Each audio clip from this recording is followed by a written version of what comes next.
যেভাবে ঘর ছেড়েছেন ভয়টাকেও সেভাবে ছেড়ে দেন না। ঘর ছেড়েছি, দেশ তো আর ছাড়িনি।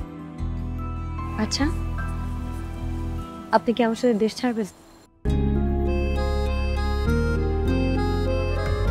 আপনার সাথে বের হয়ে এত ভালো লাগছে যে মনে হচ্ছে আমি সুস্থ হয়ে গেছি।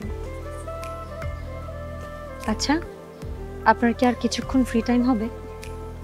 আমি তো সম্পূর্ণ ফ্রি। কেন? আপনার সাথে দুটা কাজ করতাম।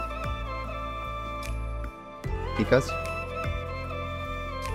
আমি আপনাকে আমার পছন্দ মতো একটা পাঞ্জাবি কিনে দিতে চাই।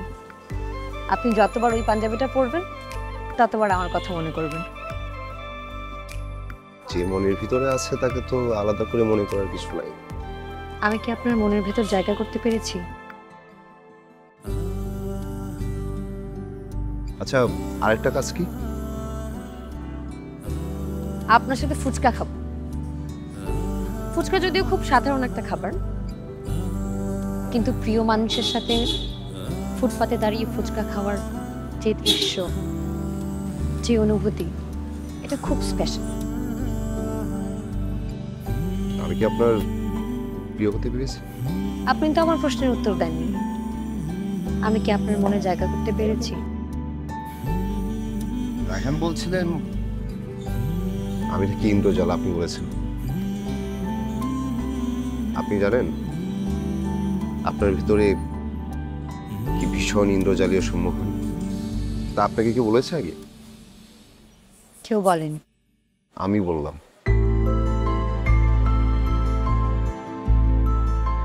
ইন্দ্রজালে আটকা পড়তে, মায়ায় ডুবে থাকতে, ভালোবাসার পথে পা বাড়াতে আমার ভীষণ ভয় হয়।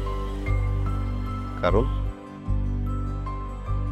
কারণ আমাকে এখন স্বাধীন মনে হলেও আমি ভীষণ পরাধীন। আমার বাড়িতে যে আমাকে নিয়ে কত ঝামেলা চলছে, আমি জানি না এর শেষ কোথায়। যদি আমি একটু আন্দাজ করতে পারতাম তাহলে কোথাও পা বাড়াতে পারতাম।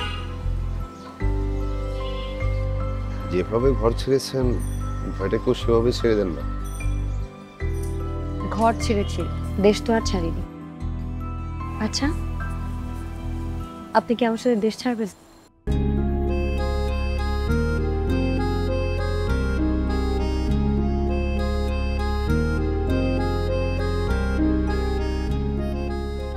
সব কিছু শাইলা রান্না করছে, বুঝছস? শাইলা কিন্তু হেভি ফাইন রান্না করে।